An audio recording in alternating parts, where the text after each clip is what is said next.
Good morning students. Today's topic is potential energy of a dipole in uniform electric field.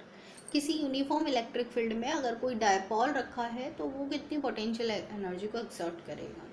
तो इसके लिए हम क्या करते हैं, देखो सबसे पहले हम यूनिफॉर्म इलेक्ट्रिक फील्ड का नाम लेते हैं। यूनिफॉर्म इलेक्ट्रिक फील्ड जो होता है वो इस तरीके की, जो आपको डायग्राम में पैरेलल लाइंस दिख रही हैं, ये यूनिफॉर्म इलेक्ट्रिक फील्ड है। इसका मतलब कि यहाँ पे हर पॉइंट पर एक ऐसा सिस्टम है, यहाँ पे हर पॉइंट पर यूनिफॉर्म है इलेक्ट्रिक फील्ड, एक जैसा इलेक्ट्रिक फील्ड रखा हुआ है। तो ये इलेक्ट्रिक फील्ड है सबसे पहले। इसके यूनिफॉर्म इलेक्ट्रिक फील्ड के अंदर यहाँ पे देखो हमने डायपोल रख रखा है। ये डायपोल है आपका। डायपोल फिर से वही कि दो चार्ज होते हैं, -q और +q, और बीच की डिस्टेंस आपके पास 2a होती है। इस बार क्या है कि ये डायपोल जो है आपका, ये किसी थीटा एंगल पर सिचुएटेड है। देखो थीटा एंगल दिख रहा है आपको, इस थीटा एंगल पर ये डायपोल इस तरीके से ट्विस्टेड कंडीशन में रखा हुआ है। तो यहाँ पर देखो इस तरीके से एक परपेंडिकुलर लाइन भी आपको दिख रही है। ये लाइन जो है वो परपेंडिकुलर एक्सिस को शो करती है और इसकी जो वैल्यू होती है वो 2a sin थीटा होती है। साथ में इन दोनों चार्जेस पर कोई फोर्स काम करते हैं जिसकी वैल्यू -QE और इस साइड में +QE होती है। यहाँ पर क्योंकि ये रोटेट करेगा किसी इलेक्ट्रिक फील्ड के अंदर, इसीलिए हम टॉर्क की बातें करते हैं यहाँ पर। तो torque is equals to force into perpendicular distance. Force हमारा QE, परपेंडिकुलर डिस्टेंस हमारे पास ये है ही 2a sin थीटा। यहाँ पर Q और 2a ये दोनों मिक्स हो जाते हैं, तो यहाँ पे इसको P कहते हैं, डायपोल मोमेंट। तो tau is equals to PE sin theta. हमें वर्क डन कैलकुलेट करना है क्योंकि हमें पोटेंशियल एनर्जी चाहिए। जब भी पोटेंशियल एनर्जी की बात होती है तो आपको ये पोटेंशियल एनर्जी यू से शो होती है, और ये क्या होती है, जो वर्क डन होता है वो। तो वर्क डन कैलकुलेट करना पड़ेगा हमें पोटेंशियल एनर्जी के लिए। तो work done is equals to integral of dw यानी कि छोटा वर्क डन। छोटे वर्क डन का फॉर्मूला, क्योंकि रोटेटिंग कंडीशन में है इसीलिए टॉ यूज करेंगे, यहाँ पे FS यूज नहीं करके टॉ d थीटा। ठीक है, टॉ जो है उसका फॉर्मूला हमने यहाँ पे PE sin थीटा ये फाइंड आउट कर रखा है। आप फॉर्मूला पुट कर दें PE sin थीटा। ये देखो हमने कर दिया PE sin थीटा, θ1 से θ2।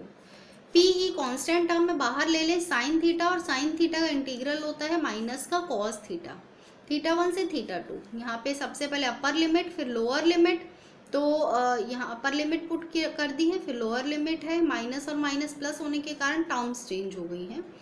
ये हो गई है हमारी, देखो माइनस और माइनस होने के कारण टर्म हमारी चेंज हो गई। ये हो गया हमारा θ1 और ये हो गया हमारा θ2। यहाँ पे इनिशियल कंडीशन में θ1 जो है हमारा वो 90 डिग्री होता है, θ2 थीटा होता है। तो यहाँ पे 90 और थीटा पुट कर देंगे। cos ऑफ 90 जो है वो हमारा 0 होता है। ये वाला cos ऑफ 90 जो है हमारा, ये क्या टर्म होती है हमारी, 0 की टर्म होती है। इसलिए अब हम क्या करेंगे, देखो इसको यहाँ पे देखिए, ये देखिए u is equals to P 0 minus cos theta. तो 0 है तो हट जाएगा माइनस PE cos थीटा। ये हमारा पोटेंशियल एनर्जी हो गया। अगर इसको वेक्टर फॉर्म में लेना चाहें तो cos हटा करके यहाँ पे डॉट प्रोडक्ट लगा देते हैं, तो P vector dot E vector. अब ये जो पोटेंशियल एनर्जी है इसके हमारे 3 केस होते हैं यहाँ पे। थीटा अगर 0 हो, 90 हो या फिर 180 हो।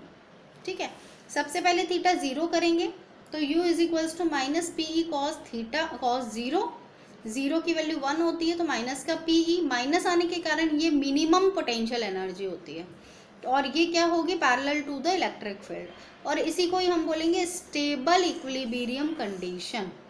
ओके, 90 अगर होगी तो 90 की वैल्यू तो 0 होती है, तो u 0 होगा इस कंडीशन में, और इस समय ये parallel to the electric field होगा। u is equals to minus PE cos of 180 degree. 180 degree cos 180 degree हमेशा कितनी होती है, माइनस की 1। तो माइनस और माइनस प्लस, तो प्लस PE। ये मैक्सिमम कंडीशन है हमारी, तो मैक्सिमम पोटेंशियल एनर्जी। और ये एंटी पैरेलल होती है इलेक्ट्रिक फील्ड के, एंटी पैरेलल होती है इलेक्ट्रिक फील्ड के, और इसी को ही हम कहते हैं अनस्टेबल इक्विलिब्रियम कंडीशन।